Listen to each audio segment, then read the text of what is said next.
कृषक कमरेड यो रणनीतिक संयुक्त मोर्चाको घोषणा सभाको अध्यक्षता गरिरहनुभएका कमरेड अध्यक्ष, रणनीतिक मोर्चाका चारै घटकका नेता कमरेडहरू, यो घोषणा सभामा उपस्थित हुनुभएका सबै क्रान्तिकारी सहयोद्धा मित्रहरू, पत्रकार बन्धुहरू, आदरणीय दाजुभाइ तथा दिदीबहिनीहरू, सबैमा म नेपाल कम्युनिस्ट पार्टी र रणनीतिक संयुक्त मोर्चाको तर्फबाट हार्दिक अभिवादन गर्छु। आदरणीय कामरेडहरू, मित्रहरू, आज मलाई यो मञ्चमा उभिएर रणनीतिक मोर्चाको घोषणा गरिरहँदा ती सपूतहरू जो आज पनि प्रतिक्रियावादी राज्य सत्ताको दमनको चक्रमा परेर जेलका छेडीहरूमा यिनका पुलिसका कस्टडीहरूमा यिनका हरेक जिल्लाका अदालतका ढोकामा पुर्याइँदै सङ्घर्ष गरिरहनु भएको छ।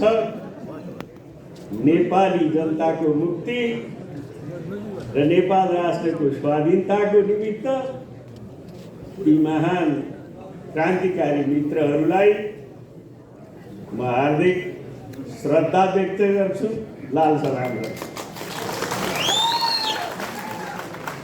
हामीलाई थाहा छ दमनले क्रान्ति रोकिँदैन। हामीले यो पनि बुझेका छौँ, जहाँ दमन हुन्छ त्यहाँ प्रतिरोध हुन्छ। जनता सङ्गठित हुन्छन् र जनता क्रान्तिको लागि जब तयार हुन्छन्, कुनै पनि तानाशाहहरूले, कुनै पनि प्रतिक्रियावादी शक्तिहरूले जनताको त्यो तागतलाई, हरेक दमनका साङ्लाहरूलाई चुडालेर नेपाली जनताले आफ्नो मुक्ति र राष्ट्रिय स्वाधीनताको लडाइँमा विजय हासिल गरेरै छाड्नेछ। यही अठोट रणनीतिक संयुक्त मोर्चाको तर्फबाट यस बेलामा म अभिव्यक्त गर्न पनि चाहन्छु। साथै रणनीतिक मोर्चा घोषणा गरिरहेको बेलामा म अधिनायकवादी केपी सरकारलाई पनि आह्वान गर्न चाहन्छु कि अझै समयले सुध्रेर तिमीले चलाएका सबै दमनका हत्कण्डाहरू छोड। नेपाली जनताका प्रतिनिधिहरू, नेपाली जनताका मुक्तिको लागि सङ्घर्ष गरिरहेका योद्धाहरूलाई जेलबाट बाहिर निकाल र लगाएका प्रतिबन्धहरू हटा। हामी यो आग्रह गर्न चाहन्छौँ, आज माग पनि गर्न चाहन्छौँ। होइन भने तिम्रा जेलका ढोकाहरू फोरेर नेपाली जनताले आफ्ना प्रतिनिधिहरूलाई बाहिर ल्याउन बाध्य हुनेछन्। त्यस बेलामा हुने अरू कुनै पनि दुर्घटनाको जिम्मेवार रणनीतिक संयुक्त मोर्चा हुने छैन भन्ने कुरा पनि म आज स्मरण गराउन चाहन्छु। ओली सरकार, जहाँसम्म हाम्रो रणनीतिक संयुक्त मोर्चाको प्रश्न छ, कामरेडहरूले भनिसक्नु भएको छ। यसबारेमा लामो व्याख्या गरिरहन चाहन्न। तर एउटा कुरा भन्नै पर्ने छ, हाम्रो आधारपत्रमा नि लेखेका छौँ, अहिले कामरेड आहुतिले पनि अलिकति सङ्केत गर्नुभएको छ कि विश्वमा र नेपालमा वास्तवमै रणनीतिक संयुक्त मोर्चाको अवधारणा एउटा नवीन अवधारणा हो जसलाई हामी प्रयोगमा लान खोज्दैछौँ। रणनीतिक मोर्चा एक थरी साथीहरूलाई के लागिरहेछ भने रणनीतिक मोर्चा भनेको रणनीति मिल्ने कम्युनिस्टहरूको बिचको मोर्चा। रणनीति मिलेपछि त पार्टी एकता गरे भइहाल्यो। त्यसको लागि चाहिँ मोर्चा चाहियो, वार्ता समिति बनाएर एउटै पार्टी बनाउने, यस्ता अवधारणाहरू पनि आएका छन्। तर नेपालको वस्तुगत अवस्था कस्तो रह्यो भने हिजो संसारभरै कम्युनिस्टहरूको एउटा मान्यता रह्यो। त्यो मान्यता के थियो भन्नु होला भने संसारमा सर्वहारा वर्गको एउटै कम्युनिस्ट पार्टी हुन्छ, अरू कम्युनिस्ट पार्टीहरूलाई मान्ने चलन हिजो थिएन। तर आज नेपालमा हामीले के कुरा स्वीकारेका छौँ भने नेपालका कम्युनिस्ट क्रान्तिकारीहरू विभाजित छन् र आज उनीहरूको एकता बेगर नेपाली जनताको मुक्ति सम्भव छैन। नेपाल राष्ट्रको स्वाधीनताको रक्षाको सुनिश्चितता सम्भव छैन।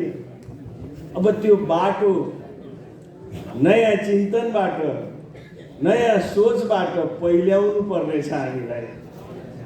तपाईँ हामीले बुझेका छौँ नेपालको कम्युनिस्ट आन्दोलन विभिन्न समयमा विभिन्न चरणमा आफ्नो जन्मकालदेखि नै अनेकन प्रतिक्रियावादीहरूका हमलाको शिकार बनेको छ।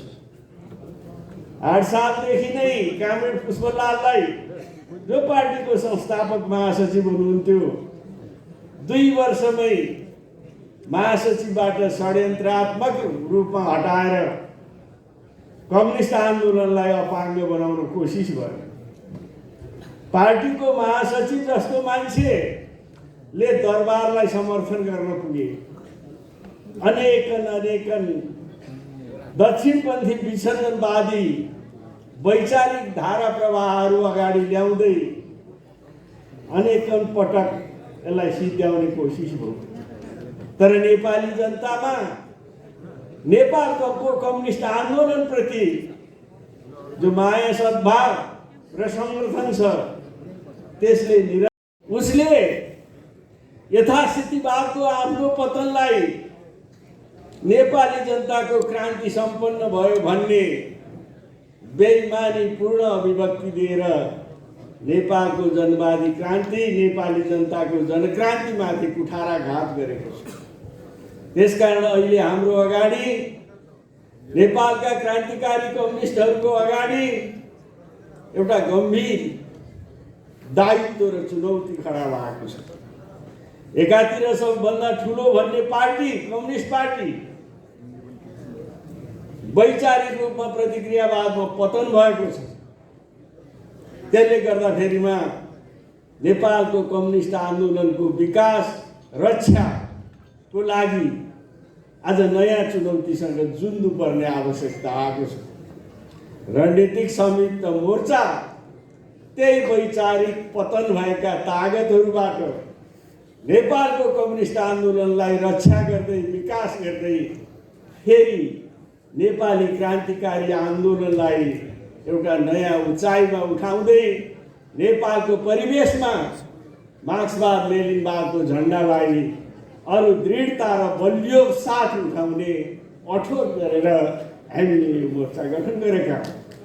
हामीलाई विश्वास छ हाम्रो रणनीतिक मोर्चाले नेपालको धरतीमा, नेपालको भूमिमा नेपाली उत्पीडित वर्ग र नेपाली उत्पीडित समुदायको मुक्ति र नेपाल राष्ट्रको स्वाधीनताको रक्षा गर्दै नेपाललाई एउटा सम्पन्न, समृद्ध, स्वतन्त्र र स्वाभिमान देशको रूपमा रूपान्तरित गर्ने क्रान्तिको नेतृत्व हामी गर्नेछौँ र यसलाई सफलता मिल्नेछ भन्ने हामीलाई विश्वास छ। यही विश्वासको जगमा बनेको रणनीतिक संयुक्त मोर्चा नेपाली जनताको एउटा क्रान्तिकारी दियोको रूपमा आज उदय भएको छ। यहाँहरूले यसलाई जसरी सम्मान र स्वागत गर्नुभएको छ, त्यसको निमित्त म फेरि एकपटक महान नेपाली जनताको सम्मान र स्वागतको लागि रणनीतिक संयुक्त मोर्चाको तर्फबाट आभार समेत व्यक्त गर्दछु। आदरणीय जनसमुदाय, हामीले त्यो रणनीतिक संयुक्त मोर्चा भन्ने बित्तिकै एउटा प्रश्न कुरा के बुझ्नु पर्यो भने हामी वर्तमान राज्य सत्तालाई विस्थापित गरेर जनताको नयाँ राज्य सत्ता निर्माण गर्न चाहन्छौँ। आज देशमा जुन वर्गको राज्य सत्ता छ, त्यो वर्गको राज्य सत्ताले नेपाली जनताको मुक्तिको बाटो खोल्दैन। दलाल, नोकरशाहहरू, विदेशी साम्राज्यवादी शक्तिहरू, सामन्तहरू सबैको यो संयुक्त राज्य सत्ता हो। यस्तो राज्य सत्ताबाट नेपालका सर्वहारा श्रमजीवी जनता, नेपालका उत्पीडित समुदाय वर्गको मुक्ति हुँदैन। त्यसको लागि हाम्रो अगाडि अब पहिलो अभिभारा आएको छ। वर्तमान दलाल राज्य सत्तालाई विस्थापित गरेर नेपाली जनताको महान अभियान, महान जनक्रान्ति, महान सङ्घर्ष मार्फत नेपाली जनताको राज्य सत्ता, नयाँ राज्य सत्ता निर्माण गर्नु अहिले अब हाम्रो अगाडिको मुख्य कार्यभार बनेको छ। अब त्यो कार्यभार सहज छैन। निश्चय पनि हाम्रा अगाडि चुनौती छन्, जटिलताहरू छन्, तर करोडौँ नेपालीहरू जो आज झन्डै 80% भन्दा बढ्ता नेपाली जनताहरू बहुआयामिक गरिबीको रेखामुनितिर बाँच्न बाध्य छ। तपाईँ यो सरकारी आँकडै हेर्नुभयो भने पनि मैले यो सरकारी तथ्याङ्कलाई भनेको झन्डै 23% भन्दा बढ्ता नेपाली जनता अहिले गरिबीको रेखामुनि छ र झन्डै 54-55% नेपाली जनता आज बहुआयामिक गरिबीको रेखामुनि छ। उनीहरूको घाँसपास, कपास, स्वास्थ्य, शिक्षा, रोजगारी कुनै कुराको सुनिश्चितता छैन। उनीहरूमाथि उनीहरूको श्रम एक थरीहरू संसद पुनर्स्थापना भए अहिले स्वर्ग हुन्छ अरे। हिजो तपाईँले देख्नु भएको थिएन, संविधान सभाबाट संविधान बनाम दोस्रो संविधान सभामा जब रेग्मी सरकार आए ल्याइए, हामीले त्यही बेला भन्यौँ अब यस्तोले बनाउने, नेतृत्वले बनाउने संविधान सभाले र त्यसले बनाउने संविधानले नेपाली जनताको हितको रक्षा गर्दैन। खुब हल्ला गरियो। संविधान सभाले संविधान बनाएपछि एक थान संविधान जारी गर देश स्विजरल्यान्ड हुन्छ भन्ने। आखिर जारी पनि त गरे। जनताले हुन्छ भने ल खाऊ त भनेर भोट पनि हाल्ने। झन्डै 2/3 बहुमतको सरकार भन्ने तपाईँले देख्नुभयो। आज आन्तरिक सत्ता स्वार्थ र झगडामा फसेर उनीहरू आफ्नै संसद विघटन गर्न पुगेका छन् र कोही त्यसलाई प्रतिगामी भनेका छन्, कोही त्यसलाई क्रान्तिकारी भनेका छन्। र अहिले प्रतिक्रियावादीहरू के भ्रम छर्न खोजिरहेका छन् भने यो यथास्थितिवाद नै आजको पनि नेपाली जनताको समस्या हल गर्ने ठाउँ हो। त्यसकारण कोही पुनर्स्थापना गरेर कोही चुनाव गरेर हल हुन्छ भनेर नेपाली जनतालाई दुईटा ध्रुवमा विभाजित गर्ने कोसिस गर्दैछ। वास्तवमा न चुनावले न पुनर्स्थापनाले जनताका समस्या हल हुनेवाला छैन। त्यसकारण अहिलेको प्रतिगमन, अहिलेको संसद विघटन वास्तवमै ओली वा झोलीको कारण मात्रै होइन। यो प्रतिगमन, यो दलाल संसदीय व्यवस्था सिङ्गैको असफलता। त्यसकारण नेपाली जनताले यसको माझबाट अल्झिरहनु पर्ने जरुरी छैन। अब स्पष्ट भइसक्यो, हामीले सधैँ एउटै कुरामा अल्झिरह्यौँ भने हामी फेरि नयाँ बाटो पहिलाउन सक्दैनौँ। यसमा हामीले नेपाली जनतालाई प्रश्न गर्न जरुरी छ। रणनीतिक संयुक्त मोर्चा त्यही आह्वान गर्ने, नेपाली जनताको बिचमा एकताबद्ध भएर त्यही आह्वान गर्ने दृष्टिकोणका साथ हामीले गठन गरेका छौँ। यसले मूलतः तीनटा काम गर्नेछ। पहिलो कुरा, यो रणनीतिक संयुक्त मोर्चा नेपाली जनताको संयुक्त जनसङ्घर्षको एउटा साधनको रूपमा यसले काम गर्छ।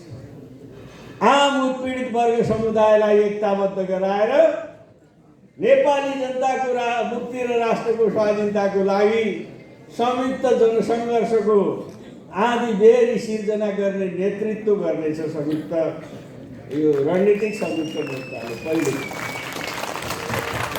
अब दोस्रो कुरा, यही रणनीतिक संयुक्त मोर्चाले तमाम उत्पीडित वर्ग समुदायका जनतालाई एकताबद्ध गर्दै यो राज्य सत्तालाई विस्थापित गरेर जनताको संयुक्त जनतान्त्रिक राज्य व्यवस्थाको सत्ताको नेतृत्व पनि यसैले गर्नेछ। र तेस्रो कुरा, र नेपालको परिवेशमा मैले अघि पनि भने, यो रणनीतिक संयुक्त मोर्चाले नेपालको विशिष्टतामा विभाजित रहेका नेपाली कम्युनिस्ट क्रान्तिकारीहरूलाई एकताबद्ध गर्दै नेपाली सर्वहारा वर्गको मुक्तिको नेतृत्व पनि गर्नेछ।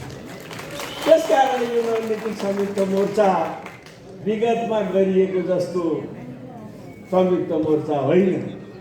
अहिले आहुतिजीले भन्नुभयो यो कार्यनीतिक मोर्चा पनि होइन। यसले यो उद्देश्य लिएको छ।